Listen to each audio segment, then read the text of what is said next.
पे इस्लामाबाद और रावलपिंडी में गुज़िश्ता रोज से जारी बारिशों के नतीजे में मुकामी नदी नालों में पानी की सतह में बाज़ इजाफा देखने में आया है। रावल डैम के स्पिलवेज भी एक बार फिर खोल दिए गए हैं। तफसीलात क्या है, नुमाइंदा खुसूसी सलमान अबान से जानते हैं। जी सलमान।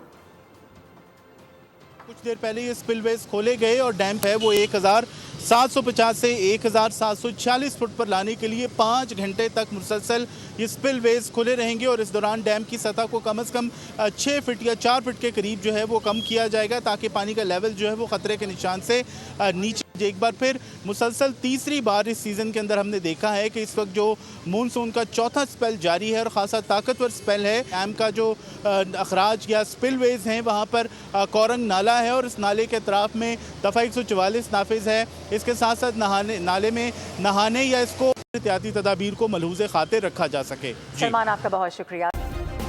सब्सक्राइब करें और बेल दबाएं ताकि कोई खबर रह न जाए।